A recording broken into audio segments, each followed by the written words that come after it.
All right, so hello out there. Today's episode is titled Beyond Happily Ever After, the deeper meaning of fairy tales. Ooh, it's about the power of storytelling. So, yes, welcome to today's episode of Critical Weight Theory, where we'll delve into the psychology of storytelling, specifically why fairy tales resonate so deeply with a lot of people out there. We'll look at how stories with magical worlds, extraordinary challenges, and emotional themes not only entertain but also help us make sense of life, you know? We'll discuss some of the psychological aspects behind how people interpret fairy tales and why they leave us with that so called fairy tale ending. So, what are the basics of how to understand a fairy tale? Well, fairy tales are typically set in a world filled with magic or unknown forces. And these stories feature characters who face incredible challenges and often succeed against the odds. Although not always, there are a few fairy tales out there that have unhappy endings, and I'll talk about that a little bit more in a little bit. But more than just entertainment, fairy tales tap into something deeper within us, our need for meaning and understanding.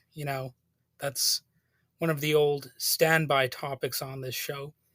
So we turn to these stories to make sense of our own lives, at least in a roundabout way, and in doing so, we project our own experiences onto them. This isn't just a literary exercise; it's a psychological one.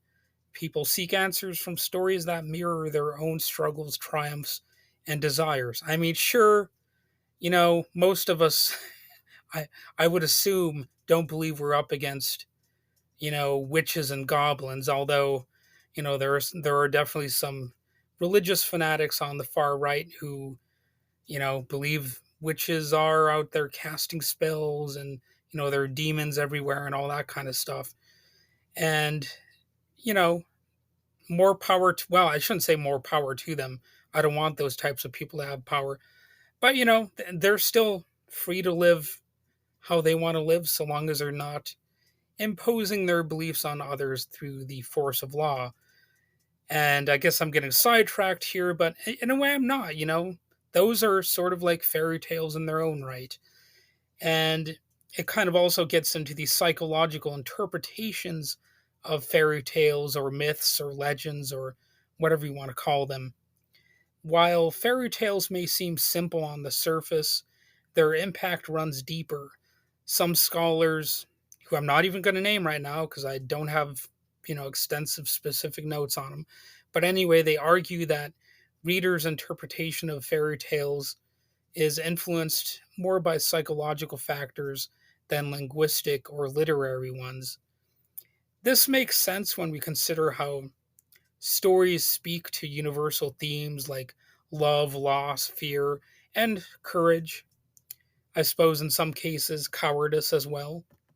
You know, Fairy tales offer an opportunity for psychological reflection, the emotional satisfaction of seeing characters overcome impossible odds fulfills a basic human need, the need for hope and closure.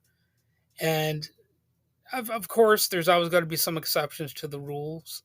There's a possibility that some fairy tales are open ended. They might not offer closure.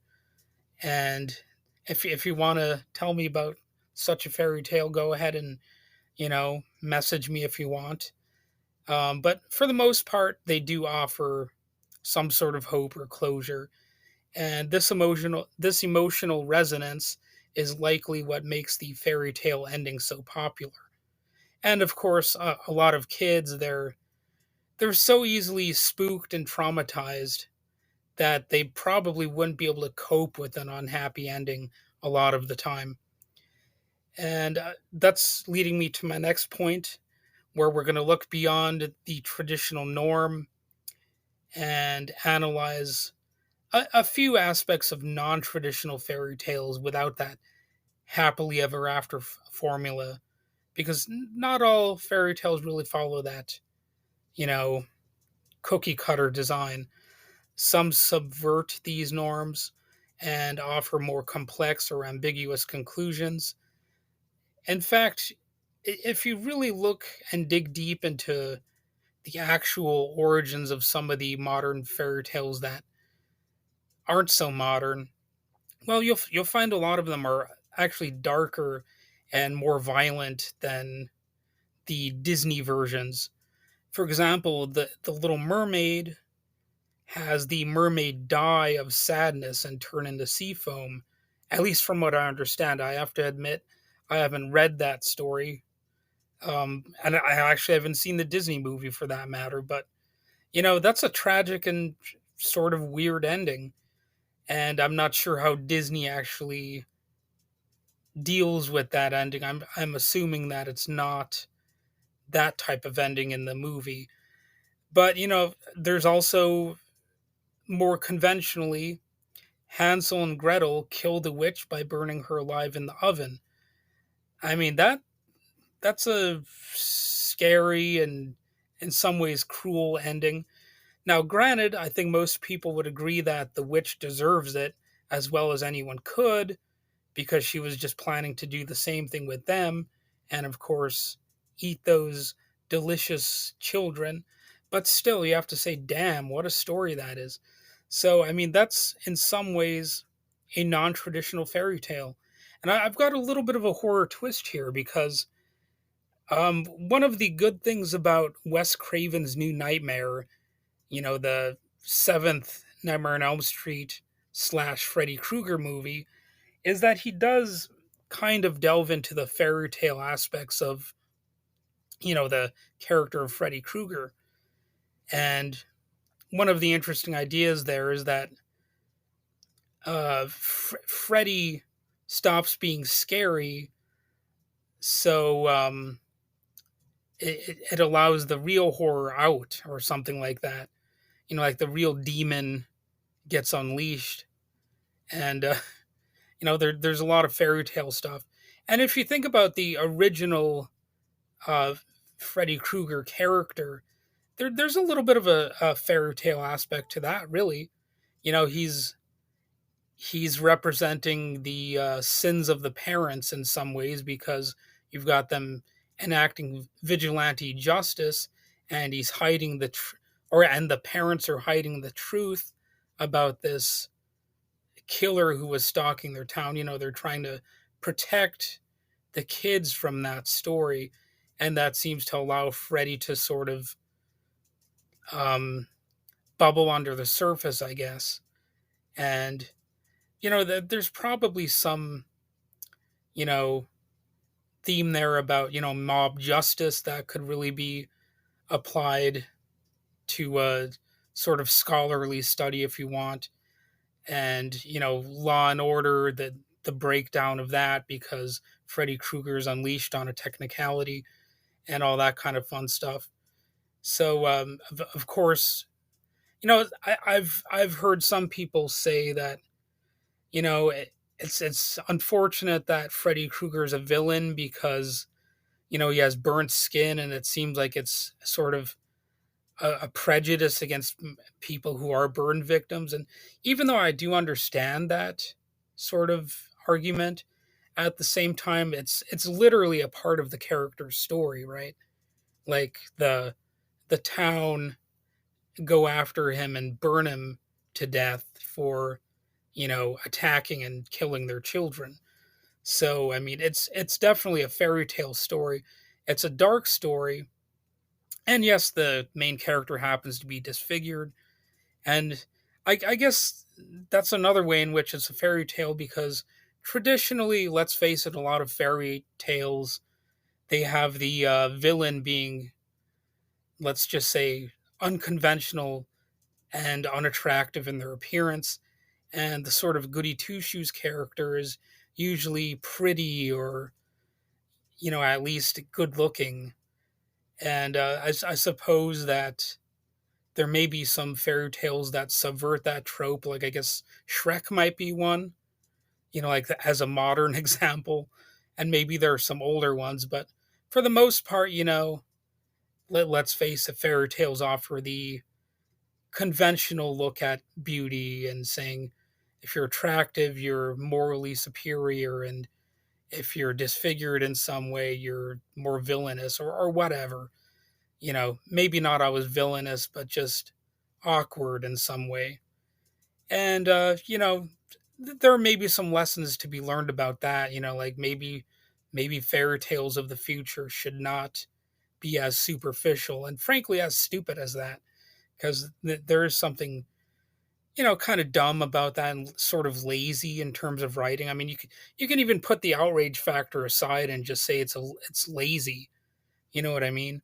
But maybe I'm getting sidetracked here. I got off on a Freddy Krueger tangent, and I'm talking now about the superficial elements of storytale or fairy tales. Um, but even the dark and twisted stories, as flawed as they can be, I think they offer valuable insights and provide a theoretical rationale for studying fairy tales beyond their standard modernized Disneyfied form. So definitely you might want to do sort of a comparison between all these different fairy tales and see the different dynamics and how they compare and contrast with each other and what they might say about the world back then when they were originally devised versus what they might say about the modern world. And you can maybe uh, rewrite a fairy tale if you want, give it a modern twist, which people do all the time. Like getting back into the horror thing, like there is I'm going to get into Robert Englund's movie career here again, but he did a version of The Phantom of the Opera, which is kind of a fairy tale story in a way. And that version is like more horror oriented and there's gore and all that kind of stuff. And it's an example of somebody giving that story a modern twist. So even stories with uncertain or darker endings fulfill a psychological role by reflecting people's deepest fears, anxieties, and hopes, whether they follow the formula that has a happy ending or not. Fairy tales serve as mirrors to our psyche, just like horror movies. And that's one of the reasons that I do like horror movies, even though I sometimes will take a break from them. And, we learn through stories and narratives, and, it's part of how we shape our psychological perspectives. And from a psychological standpoint, it's suggested that learning occurs through interactions with the environment. So, fairy tales, as part of the social environment, offer more than just passive entertainment. They allow for active learning. And who knows, maybe in some ways unlearning, maybe we can sometimes learn how to dismantle previous crappy lessons that we learn in our lives.